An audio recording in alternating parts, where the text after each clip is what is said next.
위험한 숫자들. 산어블라워. 저는 어제 퇴근 후 주식을 확인했고 오늘 아침 눈 뜨자마자 미국 주식을 확인했습니다. 여러분도 스마트폰을 켜서 날씨를 봤고 주식이나 환율을 확인했을 것이라 생각되네요. 뉴스를 켜면 대통령 지지율이 나오고 부동산 앱을 켜면 시세가 나옵니다. 출근길에는 미세먼지 수치를 봤을 것이고 회사에서는 매출 숫자와 씨름했을 겁니다. 퇴근하고 집에 오면 장본 가격과 자녀의 성적표가 기다리고 있을 수도 있습니다. 우리는 아침에 눈을 떠서 밤에 잠들기까지 수십, 수백 개의 숫자 속에서 살아갑니다. 그리고 그 숫자들을 믿습니다. 숫자는 거짓말하지 않는다고 배웠으니까요. 숫자는 객관적이고 중립적이라고 믿어왔으니까요. 오늘 소개해드릴 책은 산어블라우의 위험한 숫자들입니다. 원제는 더 넘버 바이어스, 숫자 편향이라는 뜻입니다. 저자 산어블라우는 네덜란드의 수학 전문 기자입니다. 유럽 전역을 뒤흔든 크라우드 펀딩 저널리즘의 시초, 코레스폰던트의 기자로 활동하며 코로나 통계, 인공지능, 미래 예측에서 숫자가 어떻게 사용되는지 수년간 심층 취재해왔습니다. 계량 경제학으로 박사학위를 받은 말 그대로 숫자 전문가입니다. 그런데 그 숫자 전문가가 쓴 책의 결론이 놀랍습니다. 숫자를 의심하라는 겁니다. 숫자를 가장 잘 아는 사람이 숫자를 가장 조심하라고 말합니다. 이 역설 자체가 이 책이 전하는 첫 번째 메시지입니다. 영국 가디언지는 이 책을 두고 100년 넘게 지속된 숫자에 관한 경고의 최종장이라고 평했습니다. 텔레그래프는 올해의 책으로 선정했고 타임스와 가디언도 추천 도서로 꼽았습니다. 네덜란드에서는 오랜 기간 베스트셀러에 올랐고 암스테르담 시장이 직접 나서서 수를 헤아릴 줄 모르는 사람들에게 이 책을 권하기도 했습니다. 우리나라에서는 국방부 진중문고에 선정됐습니다. 숫자에 속지 않는 능력이 군인들에게도 필요한 생존 기술이라는 뜻이겠지요. 우리는 언제부터 이렇게 숫자를 맹신하게 됐을까요? 오늘날 우리가 당연하게 여기는 것들, 신용등급, 범죄율, GDP, 시험 점수, 여론조사 지지율, 건강검진 수치. 이것들이 언제부터 존재했을 것 같으십니까? 수백 년? 수천 년? 놀랍게도 이 모든 것은 채 200년도 안 됐습니다. 책에서 저자는 이렇게 말합니다. 가난과 범죄에 관한 수치, 주민등록기관, 우리가 매일 신문에서 보는 평균값과 도표 등은 모두 19세기에 뿌리를 두고 있다고. 불과 200년 전 일입니다. 19세기 이전에는 범죄율이라는 개념 자체가 없었습니다. 평균이라는 개념도 일상에서 사용되지 않았습니다. 국가가 국민의 수를 세고 분류하고 통계를 내기 시작한 것, 그것이 바로 현대 숫자 문화의 출발점입니다. 처음에는 좋은 의도였습니다. 숫자를 통해 직감과 편견과 이해관계를 걷어내고 객관적인 진실에 다가가려 했습니다. 그리고 실제로 숫자는 많은 것을 밝혀냈습니다. 하지만 저자가 지적하는 문제는 여기서 시작됩니다. 19세기부터 경제, 범죄, 교육과 같은 추상적 개념의 수가 붙기 시작했는데 우리가 그 개념들을 우리 스스로 만들어냈다는 사실을 잊고서 그것이 확고하게 자리 잡힌 진실인 것처럼 여기기 시작했다는 겁니다. 바로 그때부터 위험이 시작됐다고 저자는 말합니다. 오늘 아침 부동산 앱에서 확인한 우리 동네 아파트 시세. 그 숫자는 누가 어떻게 만든 걸까요? 호가입니까? 실거래가입니까? 몇 건의 거래를 기준으로 한 것입니까? 아무도 묻지 않습니다. 그냥 믿습니다. 숫자가 나왔으니까요. 이것이 바로 저자가 말하는 숫자 편향의 시작입니다. 그렇다면 오늘날 우리 삶을 가장 강력하게 지배하는 숫자들은 어떻게 만들어졌을까요? 저자는 아주 불편한 진실을 하나씩 꺼내 보입니다. 먼저 지능지수 이야기를 해보겠습니다. IQ. 우리는 IQ가 높으면 똑똑하다고 생각합니다. 직장 면접에서, 학교 입시에서, 심지어 결혼 상대를 고를 때도 IQ는 기준이 됩니다. 그런데 이 IQ라는 것이 처음 만들어질 때 어떤 일이 있었는지 아십니까? 20세기 초 미국에서 지능검사가 설계될 당시 한 심리학자가 이런 말을 했습니다. 차라리 흑인이 똑똑하다는 걸 발견했더라면 저도 좋겠어요. 이 말이 무엇을 의미하는지 느껴지십니까? 처음부터 결론을 정해놓고 검사를 설계했다는 겁니다. 백인이 더 똑똑하다는 것을 증명하기 위해 지능검사가 만들어졌습니다. 그렇게 만들어진 숫자가 수십 년 동안 수백만 명의 인생을 결정했습니다. 어느 학교에 갈 수 있는지, 어떤 직업을 가질 수 있는지, 군대에서 어떤 역할을 맡을 수 있는지를. 저자는 이것을 5가지 주관적 선택이라는 개념으로 설명합니다. 어떤 개념을 숫자로 측정할 때는 반드시 5가지 선택이 개입됩니다. 첫째, 무엇을 측정할 것인가? 둘째, 어떻게 측정할 것인가? 셋째, 누구를 대상으로 할 것인가? 넷째, 어떻게 분석할 것인가? 다섯째, 어떻게 제시할 것인가? 이 5가지 선택 중 하나라도 의도적으로 조작되면 그 숫자는 진실이 아닌 다른 무언가를 말하게 됩니다. GDP를 생각해 보십시오. 국내 총생산, 우리나라 GDP가 올랐다는 뉴스가 나오면 왠지 기분이 좋아집니다. 경제가 성장했다는 느낌이 드니까요. 그런데 GDP가 오른다고 내 삶이 나아집니까? GDP에는 환경오염 복구 비용도 포함됩니다. 교통사고가 많이 나서 병원비 지출이 늘어나도 GDP는 올라갑니다. 이혼이 늘어나서 법률 비용이 증가해도 GDP는 올라갑니다. 국민이 실제로 더 행복해지는지와 GDP는 아무 상관이 없을 수 있습니다. 그런데도 우리는 GDP 숫자 하나로 나라가 잘 되고 있는지 판단합니다. 신용점수도 마찬가지입니다. 신용점수가 낮으면 그 사람은 신뢰할 수 없는 사람인가요? 대출을 받지 못하고 카드 발급이 안 되고 심지어 취업에도 불이익을 받습니다. 그런데 그 점수가 어떻게 계산되는지 아는 사람이 얼마나 됩니까? 어떤 항목이 몇 점짜리인지, 어떤 기관이 어떤 기준으로 정했는지 아무도 설명해주지 않습니다. 그냥 숫자가 낮으면 나쁜 사람, 높으면 좋은 사람이 됩니다. 만들어진 숫자가 한 사람의 인생을 가르는 겁니다. 이처럼 세상을 지배하는 거대한 숫자들이 실은 누군가의 선택으로 만들어진 것임을 보여준 저자는 이번에는 더 근본적인 문제로 들어갑니다. 숫자를 만드는 과정 자체에 어떤 함정이 있는지입니다. 그 함정의 이름은 표본입니다. 저자는 여기서 알프레드 킨제이 이야기를 꺼냅니다. 킨제이는 20세기 중반 미국에서 인간의 성행동을 연구한 세계적인 성과학자입니다. 그의 연구는 당시 미국 사회를 완전히 뒤흔들었습니다. 성혁명의 불씨가 됐고 수십 년간 세계 각국의 성교육과 정책에 영향을 미쳤습니다. 그런데 이 연구에 치명적인 결함이 있었습니다. 킨제이의 연구 대상에는 교도소 수감자와 남성 매춘부가 대거 포함되어 있었습니다. 일반 대중을 전혀 대표할 수 없는 집단이었습니다. 그 잘못된 표본에서 나온 데이터가 수십 년간 진실로 통용됐습니다. 저자가 이 대목에서 쓰는 표현이 아주 인상적입니다. 표본은 세상을 이해하기 위해 사용하는 렌즈다. 렌즈가 왜곡돼 있으면 세상도 왜곡돼 보입니다. 가난을 측정하고 성적 학대 관련 통계를 수집하고 발표하는 모든 수치는 표본에서 얻은 데이터입니다.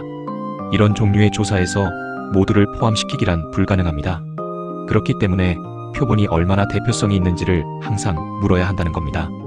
이것을 우리 일상에 대입해 보겠습니다. 선거 때마다 쏟아지는 여론조사, 특정 후보의 지지율이 몇 %라는 수치가 하루에도 수십 건씩 나옵니다. 그런데 그 여론조사에서 오차범위 플러스 마이너스 3%라는 표현을 꼼꼼히 읽는 사람이 얼마나 됩니까? 두 후보의 지지율 차이가 2%라면 오차범위를 고려하면 사실상 차이가 없는 겁니다. 그런데 언론은 앞선다, 뒤진다를 단정적으로 보도합니다. 2016년 미국 대선에서 트럼프가 당선됐을 때 온 세상이 충격을 받았습니다. 하지만 오차범위를 제대로 읽었다면 전혀 놀랄 일이 아니었습니다. 모두가 자기가 믿고 싶은 숫자만 읽었던 겁니다. 배달의 평점도 마찬가지입니다. 4.8점짜리 가게를 선택하십니까?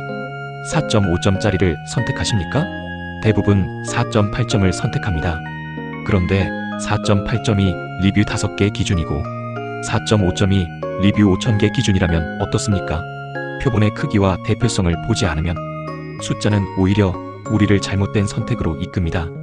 건강기능식품 광고에 나오는 임상실험 결과 효과 입증이라는 문구, 임상실험 대상이 몇 명이었는지, 어느 집단을 대상으로 했는지, 얼마나 오래 관찰했는지를 묻는 사람은 거의 없습니다. 표본의 문제를 넘어서면 이번에는 더 교묘한 함정이 기다리고 있습니다.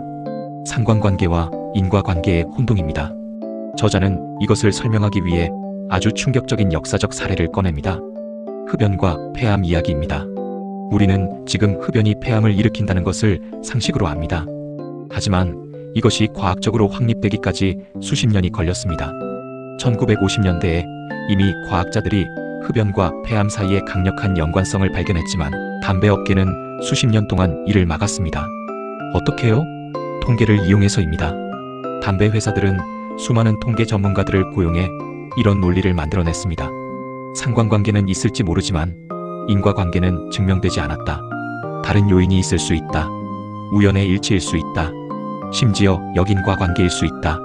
즉, 폐암에 걸린 사람이 불안해서 담배를 더 피우는 것일 수 있다고요. 이 논리가 얼마나 강력했냐면 수많은 통계 전문가들이 담배업계 편에 서서 흡연과 폐암의 인과관계를 부정하는 연구를 수십 년간 쏟아냈습니다. 그 사이 얼마나 많은 사람이 폐암으로 목숨을 잃었을지는 말하지 않아도 아실 겁니다. 이것이 숫자와 통계가 악용됐을 때 얼마나 끔찍한 결과를 낳는지를 보여주는 가장 극단적인 사례입니다. 이 인과관계의 함정은 우리 주변에도 넘쳐납니다. 운동을 많이 하는 사람이 오래 산다는 연구가 있습니다. 그러면 운동해서 오래 사는 건가요? 아니면 원래 건강한 사람이 운동을 더 하는 건가요? 부자 동네일수록 범죄율이 낮습니다. 돈이 많아서 범죄율이 낮은 건가요? 아니면 다른 사회적 요인들이 함께 작용하는 건가요? 아이스크림 판매량이 늘면 익사 사고도 늘어납니다. 아이스크림이 익사를 유발하는 게 아니라 둘 다 여름이라는 공통원인의 결과입니다. 숫자가 함께 움직인다고 해서 하나가 다른 하나를 만들어내는 건 아닙니다. 그런데 우리는 너무 쉽게 인과관계를 만들어냅니다. 이 문제는 현대에 들어 더욱 복잡해졌습니다. 알고리즘과 빅데이터의 등장 때문입니다. 많은 사람들이 AI는 공정하다고 생각합니다. 사람의 편견이 개입되지 않으니까요. 컴퓨터가 계산한 결과니까 객관적이라고 믿습니다. 하지만 저자는 단호하게 말합니다. 쓰레기가 들어가면 나오는 것도 쓰레기다. 실제로 미국에서 있었던 일입니다. 법원에서 피의자의 재범 가능성을 예측하는 AI 시스템을 도입했습니다. 이 시스템이 내놓은 점수에 따라 판사가 보석 여부와 형량을 결정했습니다. 그런데 이 시스템은 흑인 피의자에게 더 높은 재범 위험 점수를 매기는 경향이 있었습니다. 왜냐하면 과거에 인종 편향이 담긴 사법 데이터로 학습했기 때문입니다. 과거의 불평등이 알고리즘에 학습되고 그 알고리즘이 미래의 불평등을 자동으로 재생산한 겁니다. 사람이 아니라 컴퓨터가 차별을 했으니 아무도 책임을 지지 않았습니다. 저자는 이 대목에서 핵심적인 질문을 던집니다.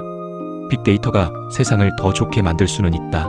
하지만 좋거나 나쁜 것은 알고리즘 자체가 아니라 우리가 알고리즘을 사용하는 방식이다. 우리의 목표는 진실을 밝혀내는 것인가? 아니면 수익을 창출하는 것인가? 이것은 통계적 딜레마가 아니라 도덕적 딜레마다.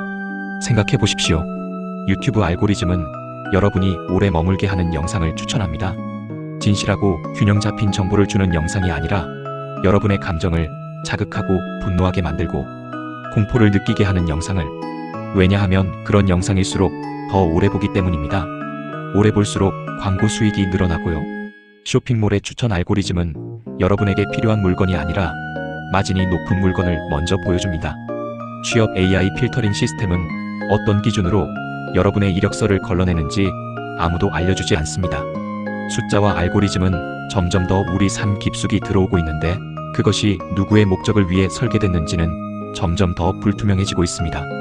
여기서 가장 불편한 질문이 남습니다.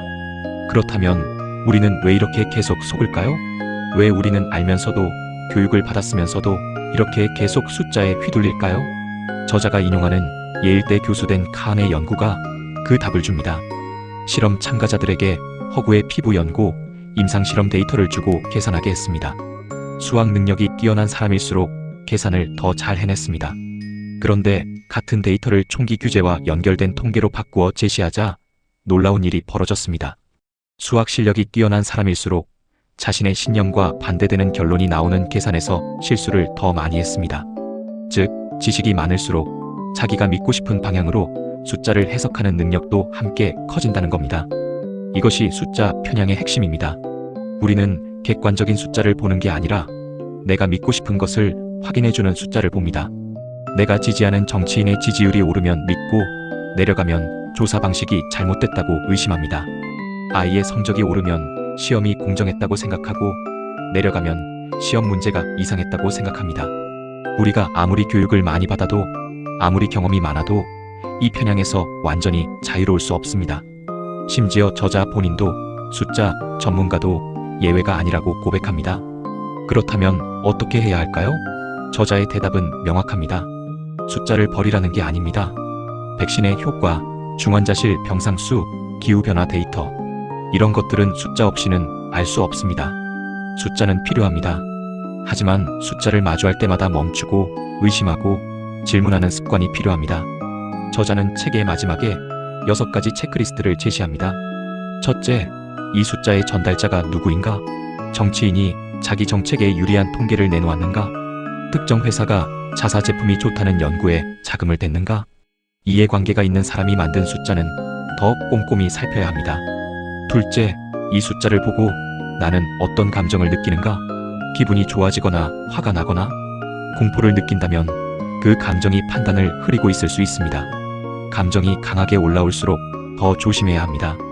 그 감정은 직감일 뿐이므로 다른 관점의 자료를 찾아보아야 합니다. 셋째, 이것이 표준화된 수치인가? GDP처럼, IQ처럼 실제 현실보다 부풀려진 개념을 측정하는 숫자는 아닌가? 그 개념을 다른 방식으로 측정한 연구가 있는지 찾아보아야 합니다. 넷째, 이 데이터가 어떻게 수집되는가? 표본이 무작위였는가? 질문이 특정 방향으로 유도되진 않았는가? 표본이 편향됐다면 그 수치는 특정 집단에만 유효한 이야기입니다. 다섯째, 이 데이터가 어떻게 분석되는가? 인과관계인가? 상관관계인가? 그 관계가 우연히 나올 수 있는가? 다른 숨겨진 요인이 개입하진 않았는가? 하나의 연구를 절대적 진리로 받아들이지 말아야 합니다. 여섯째, 이 숫자가 어떻게 제시됐는가? 평균에 이상치가 포함되어 있진 않은가? 그래프의 수직축이 조작돼 작은 차이를 크게 보이게 만들고 있진 않은가?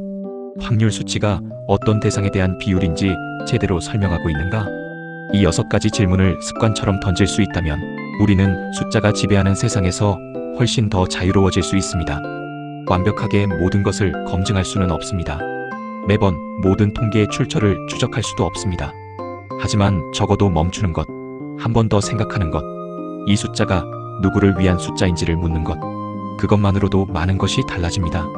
책의 마지막에 저자는 이렇게 씁니다. 수는 복잡한 현실을 그대로 반영한다고 알려져 있지만 실은 현실을 근사해낼 뿐이다.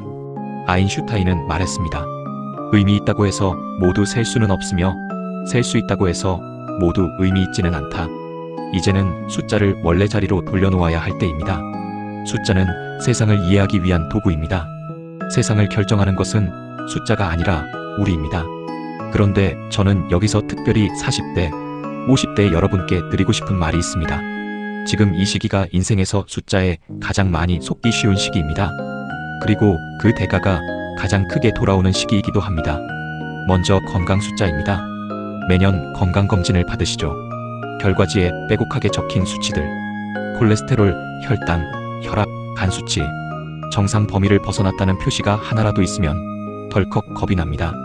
그런데 그 정상 범위가 어떻게 정해졌는지 아십니까? 전문가들이 모여서 통계적으로 합의한 숫자입니다.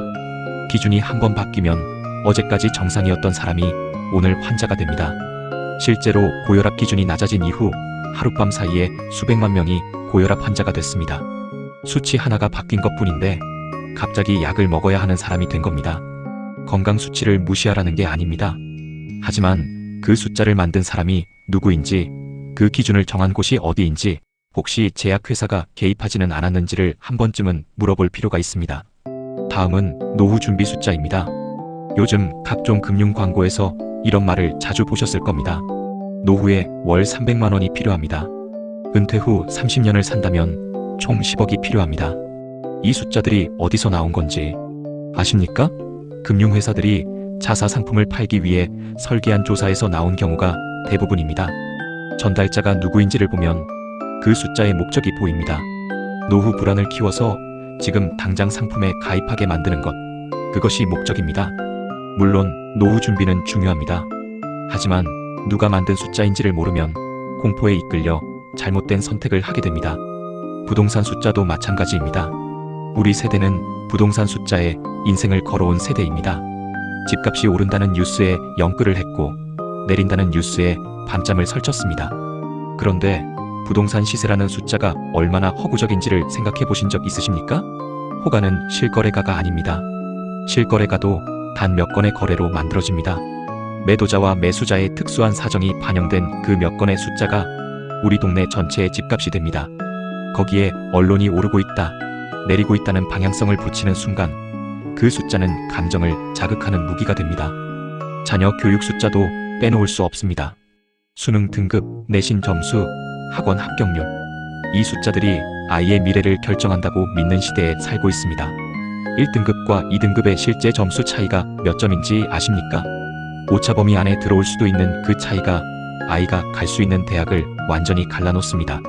학원 광고의 합격률 몇 %라는 숫자, 전체 수강생 중 몇 명을 분모로 계산한 것인지는 절대 알려주지 않습니다. 우리는 그 숫자를 보고 학원에 아이를 보내고 수백만 원을 씁니다. 40대, 50대 여러분, 우리는 IMF 외환 위기를 겪었고 카드 대란을 겪었고 글로벌 금융 위기를 겪었습니다. 그때마다 숫자들이 우리를 속였습니다. 괜찮다던 기업이 하루아침에 무너졌고 안전하다던 금융 상품이 휴지 조각이 됐습니다.